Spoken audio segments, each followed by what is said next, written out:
बिस्मिल्लाहिर्रहमानिर्रहीम। अस्सलाम वालेकुम दोस्तों, कैसे हैं आप लोग?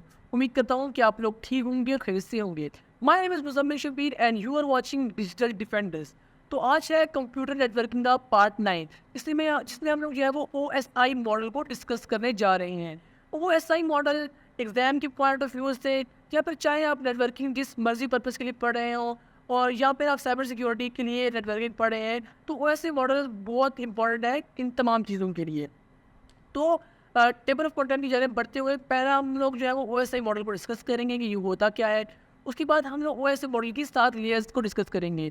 कोशिश करूँगा बहुत सिंपलेस्ट एक्सप्लेनेशन दूँ आप लोगों को ओएसआई मॉडल की, क्योंकि लोगों को ये मुश्किल लगता है, लेकिन ये बेसिकली बहुत आसान है ओएसआई मॉडल। अगर आप पहली बार ओएसआई मॉडल को पढ़ने जा रहे हैं तो आपके लिए वीडियो है वो काफ़ी हेल्पफुल होगी।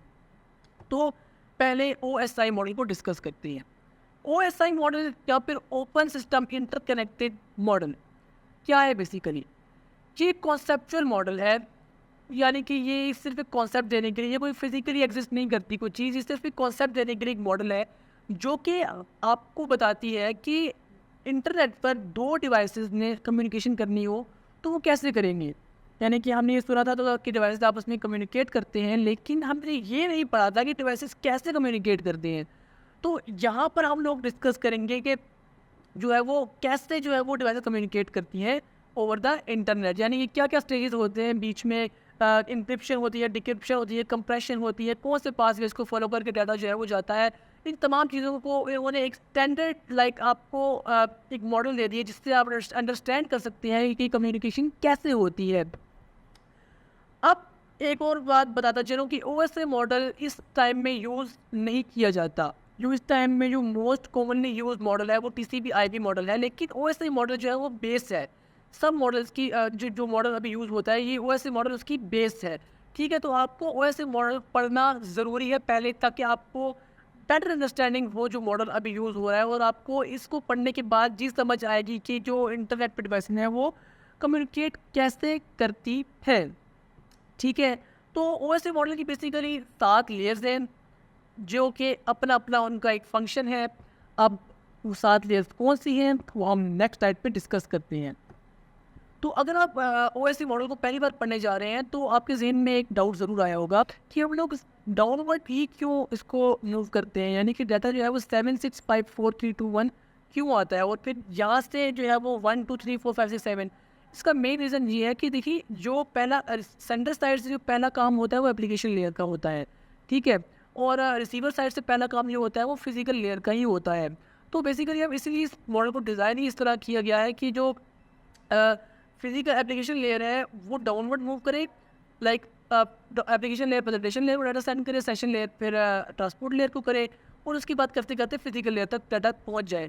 फिर क्या होता है, फिजिकल लेयर का काम होता है कि वो डाटा जो है वो रिसीवर को सेंड करे। रिसीवर जो है वो फिर डाटा को उसी रिवर्स ऑर्डर में जो है वो जो स्टेप्स सेंडर की तरफ से होते हैं वही जो है वो रिसीवर की तरफ जो है वो रिवर्स कर दी जाती हैं। फिर डाटा जो है वो अपनी मंजिल तक पहुंचता है, यानी कि इसको एक सीक्वेंस बनाने के लिए हमने डाटा को यहाँ से नंबर को जो है वो रिवर्स कर दिया। I hope you got it.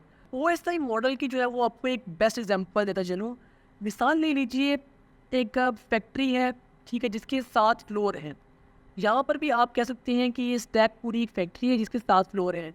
Her floor के अंदर एक स्पेसिफिक टास्क परफॉर्म होता है जो कि एक दूसरे के साथ रेलिवेंट है, यानी कि पहला फ्लोर एक टास्क परफॉर्म करके दूसरे फ्लोर को देता है, फिर दूसरा तीसरे को, चौथा तीसरा चौथे को, इस तरह करती।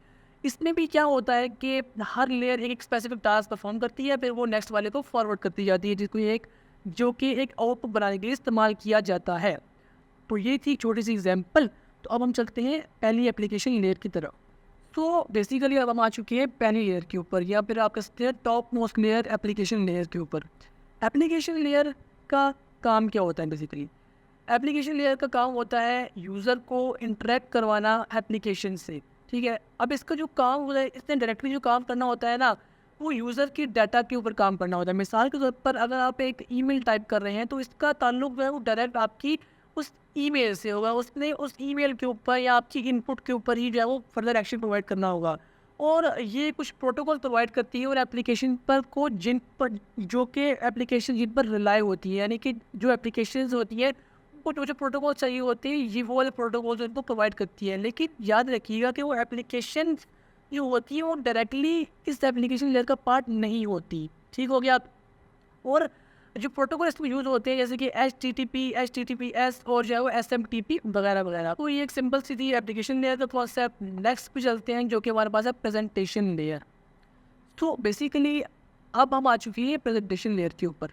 सो प्रेजेंटेशन लेयर का मेन काम क्या होता है? प्रेजेंटेशन लेयर का जो काम होता है ना वो ये होता है कि डाटा को उस फॉर्मेट में कन्वर्ट करना जो कि रिसीवर अंडरस्टैंड कर सके। ठीक, एक ये काम वो करता है। उसके बाद प्रेजेंटेशन लेयर जो है वो रिसीवर साइड पर एप्लीकेशन लेयर के लिए डाटा को ट्रांसलेट करता है और उसको उस फॉर्मेट में कन्वर्ट करता है जो कि एप्लीकेशन लेयर को जो है वो अंडरस्टैंड कर सके जिसको।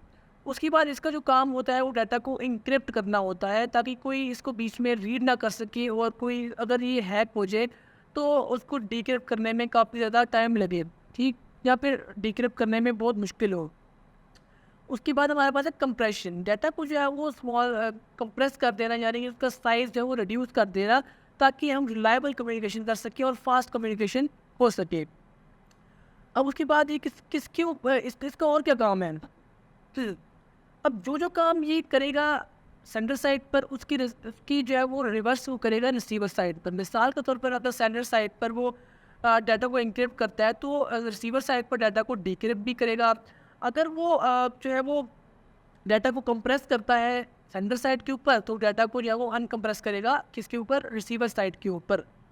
और फिर ये सब चीज़ें करने के बाद सेंडर साइड से वो क्या करता है कि डाटा को जो है वो 5वीं लेयर को सेंड कर देता है। नेक्स्ट लेयर है सेशन लेयर। यानी कि अब सेशन लेयर करता क्या है? सेशन लेयर जो है वो कम्युनिकेशन को जब स्टार्ट करता है पहले तो उसके बाद वो वक्त तक इस बात को इंश्योर करता है कि जब तक सारा का सारा डाटा जो है वो ट्रांसफर नहीं हो जाता, अगर कोई डाटा पीछे रहता है तो तब तक उसको सेशन को या कम्युनिकेशन को जो है वो रोक कर रखेगा। फिर उसके बाद जब डाटा सारा आ जाएगा उसके बाद सेशन को टर्मिनेट यानी कि ख़त्म कर देगा। उसके बाद इसका एक और काम है कि जब डाटा ट्रांसफ़र हो रहा होता है तो बीच में चेक पॉइंट्स लगाता जाता है। ठीक है, यानी कि अगर 50 GB की फाइल है तो 50 GB की फाइल ट्रांसफ़र होते 5 GB की हो गई है तो वहाँ चेक पॉइंट लगा देगा। अगर बीच में डाटा जो है वो क्रैश वगैरह भी हो जाता है तो ये 5 GB तो हो चुका होगा, उसके पिछला जो डाटा रह जाएगा ये फिर उसको ट्रांसफ़र कर देगा। तो यही से हमें हेल्प मिल जाती है कि हम डाटा को दोबारा जो है वो सेंड ना करें। तो अब हम चलते हैं नेक्स्ट लेयर के ऊपर जो कि हमारे पास है ट्रांसपोर्ट लेयर। ट्रांसपोर्ट लेयर काफ़ी जो है वो इम्पॉर्टेंट लेयर होती है OSI मॉडल की। ट्रांसपोर्ट लेयर जो है वो एंड टू एंड कम्युनिकेशन यानी कि दो डिवाइसेस के बीच में कम्युनिकेशन में जो है वो हेल्प करती है और ये उस दो डिवाइसेस की कम्युनिकेशन को हैंडल करती है। किस तरह हैंडल करती है? सबसे पहले तो ये डाटा को जो है वो सेगमेंट्स में कन्वर्ट कर देती है। सेगमेंट्स जो होता है ना ये भी डाटा की यूनिट होती है जिसको हम लोग स्मॉलर यूनिट्स में कन्वर्ट कर देते हैं। तो जहाँ पर जैसे कि मैं आपको बताया कि जहाँ पर तो वो डाटा को बीच में तोड़ रहा है, ठीक है, यानी कि सेगमेंट्स में कन्वर्ट कर रहा है, लेकिन ये रिसीवर साइड पे जाके दोबारा से रीअसेंबल करेगा डाटा को। जैसे कि यहाँ पर फिगर में भी लिखा हुआ है कि सेगमेंटेशन यहाँ हो रही है, वहाँ पर रीअसेंबली हो रही है, यानी कि दोबारा से इसको रीअसेंबल जोड़ रहा है डाटा को। उसके बाद जो है वो ये डाटा की फ्लो को कंट्रोल करता है। मिसाल के तौर पर अगर एक डिवाइस जो है वो डाटा बहुत ज़्यादा स्पीड के साथ सेट कर रहा है और रिसीवर की इतनी कैपेसिटी नहीं है तो ये उस बात को इंश्योर करता है कि दोनों डिवाइसेस जो है वो एक दूसरे को उस रेट पर ट्रांसफ़र कर डाटा जो कि दोनों उसको हैंडल कर सके, यानी रिसीवर उस स्पीड को हैंडल कर सके। या अगर डाटा बहुत ही स्लो स्पीड से आ रहा होगा तो ये उसको इंश्योर करेगा कि डाटा जो है वो इतनी स्पीड पर आए कि जो रिसीवर है उसको हैंडल कर सके, यानी कि उसको बूस्ट अप कर देगा डाटा को। ठीक है, उसके बाद इस लेयर का काम होता है कि एरर फ्री जो है डिलीवरी और रिलायबल कम्युनिकेशन को करवाना, यानी कि इसमें जो है वो TCP आपको पता है जैसे कि ट्रांसमिशन कंट्रोल प्रोटोकॉल भी इस्तेमाल होता है। इसमें अगर एक्नॉलेजमेंट पैकेट अगर रिसीवर सेंड ना करे तो ये उसको समझ आ जाता है कि यार या तो डाटा बीच में ख़राब हो गया या तो वो डाटा के साथ गड़बड़ हो गई है, तो डाटा को दोबारा से सेंड कर देता है, जिसकी वजह से ये रिलायबल कम्युनिकेशन का आप कह सकते हैं कि रिलायबल कम्युनिकेशन इसमें होती है। जो इसमें हमारे पास प्रोटोकॉल यूज़ होते हैं वो TCP और UDP यानी कि ट्रांसमिशन कंट्रोल प्रोटोकॉल और यूज़र डाटाग्राम प्रोटोकॉल। इनको मैं जो पढ़ा चुका हूँ, TCP को UDP को मैंने नहीं पढ़ाया, लेकिन UDP को इस तरह समझ लीजिए कि इस्तेमाल होता है कि जहाँ पे टाइम सेंसिटिव जो है वो कम्युनिकेशन होती है, वहाँ पर हम यूटीपी को यूज़ करते हैं, यानी कि हमें जल्दी जल्दी जो है वो डाटा को इसमें ट्रांसफ़र करना होता है। तो ये थी चौथी लेयर। अब हम चलते हैं नेटवर्क लेयर के ऊपर। सो नेटवर्क लेयर जो है ना, ये यूज़ की जाती है डिफरेंट नेटवर्क्स के दरमियान कम्युनिकेशन करवाने के लिए। अगर जो है वो कम्युनिकेशन एक ही आप कह सकते हैं नेटवर्क के अंदर, सेम नेटवर्क के अंदर है, तो नेटवर्क लेयर किसी भी काम की हमारे पास नहीं होगी। अब क्या होता है कि ये जो है वो डाटा लेता है ट्रांसपोर्ट लेयर से और उसको छोटे छोटे पैकेट्स में कन्वर्ट कर देता है, और वही वाली बात कि सेंटर साइड पे जाकर ये पैकेट से दोबारा सेगमेंट में कन्वर्ट कर देगा, फिर सेगमेंट से दोबारा जो है वो फर्दर आगे जो प्रोसेस होगा उसमें कन्वर्ट कर देगा। तो नेटवर्क लेयर के अंदर जो है वो एक बेस्ट पाथ चूज़ किया जाता है पैकेट्स की, ताकि पैकेट्स जो है वो अब कह सकते हैं कि फ्री पाथ से जो है वो मूव करें और वो जल्दी जो है वो अपने डेस्टिनेशन को पहुंच जाए। इस प्रोसेस को हम लोग राउटिंग भी कहते हैं वैसे। ओके, तो जो प्रोटोकॉल्स यूज़ होते हैं वो IP, ICMP, IGMP and the IP stack. तो इसके बारे में मैंने वीडियो बनाई है प्रोटोकॉल के बारे में, मगर मैं सब प्रोटोकॉल कवर नहीं कर सका, मगर मैं कोशिश करूँगा कि अलग सी वीडियो बनाऊँ जिनमें कुछ प्रोटोकॉल जो रह गए हैं उनको मैं कवर कर दूँ। ठीक हो गया। अब हम चलते हैं डाटा लिंक लेयर के ऊपर। अब डाटा लिंक लेयर सिमिलर है काफ़ी नेटवर्क लेयर से, लेकिन ये जो है वो यूज़ करवाई जाती है सेम नेटवर्क में कम्युनिकेशन करवाने के लिए। अब जो है वो इसमें डाटा को जो है वो स्मॉलर पीसेस में कन्वर्ट कर दिया जाता है, और स्मॉलर पीसेस में फ्रेम्स के अंदर। फ्रेम्स भी एक यूनिट है डाटा की जिसको हम कन्वर्जन में इस्तेमाल करते हैं। ठीक है। सो डाटा लिंक लेयर जो है वो हमारे पास हेल्प करती है एक सेम नेटवर्क के अंदर डाटा को ट्रांसफ़र करवाने के लिए। उसका फ्लो भी कंट्रोल करती है और ये भी चेक करती है कि डाटा जो है वो एरर फ्री जो है वो ट्रांसफ़र हो एक डिवाइस से दूसरे डिवाइस के अंदर सेम नेटवर्क के अंदर। यहाँ पर पिछली डिवाइस में जो है सॉरी पिछली ईयर में हम लोग पैकेट्स का इस्तेमाल करते थे, लेकिन इसके अंदर जो है वो हम लोग जो है वो फ्रेम्स का इस्तेमाल करते हैं इंस्टेड ऑफ द पैकेट्स। तो अब हम लोग आ चुके हैं फिजिकल लेयर के ऊपर। फिजिकल लेयर बेसिकली एक लास्ट लेयर जो है वो वैसे मॉडल की, जिसमें हमारे पास कुछ फिजिकल डिवाइसेस का इस्तेमाल किया जाता है, जैसे कि हमारे पास स्विचेस है, हब्स है, केबल्स है, वगैरह वगैरह। तो इस लेयर के अंदर जो हमारे पास डाटा जो है वो 0 और 1 की सूरत में, यानी कि बाइनरी डिजिट्स के अंदर जो है वो कन्वर्ट कर दिया जाता है। उसके बाद इस डिवाइस के अंदर कुछ हम लोग फिजिकल पाथ जो है वो इस्तेमाल करती है, जैसे कि डाटा जो है वो कोएक्सियल केबल के थ्रू ट्रांसफ़र होगा, ऑप्टिक फाइबर के थ्रू ट्रांसफ़र होगा, या फिर किसी और केबल के ज़रिए। तो यहाँ पे जैसे कि मैंने लिखा, this layer ensures the data is transmitted as electrical, optical और रेडियो सिग्नल्स। ठीक है। It handle physical transmission of the these signals over the network medium. यही कि फिजिकल ट्रांसमिशन होती है, यानी कि एक डिवाइस से दूसरे डिवाइस तक जो डाटा जाएगा वो किसी फिजिकल मीडियम के थ्रू जाएगा, तो ये उसको हैंडल करता है। यानी कि आप ऑप्टिकल फाइबर के ज़रिए डाटा जा रहे हैं, कोएक्सियल केबल के ज़रिए, तो ये सब कुछ फिजिकल लेयर में आएगा। अब लास्ट पॉइंट है, both communicating device must agree on the signal convention to accurately interpret 1 and 0। अब देखो अगर सेंटर साइड पर जो है वो हमारे पास इनकोडिंग का फॉर्मेट चेंज होगा। मिसाल के तौर पर अगर सेंटर साइड बाइनरी इनकोडिंग होगी और रिसीवर साइड पे हमारे पास मैनचेस्टर इनकोडिंग होगी या डिकोडिंग होगी, तो ये दोनों एक आप कह सकती हैं कि स्टेज पर नहीं आएंगे।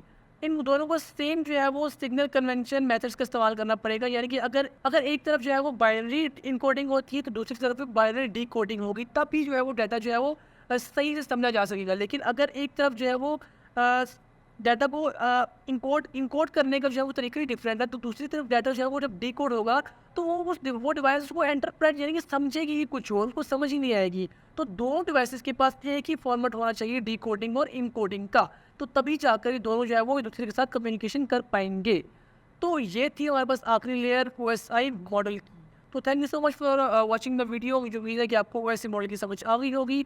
OSI मॉडल के बाद हम लोग TCP/IP मॉडल को डिस्कस करेंगे। तो मिलते हैं अगली वीडियो में, तब तक के लिए अल्लाह हाफिज़।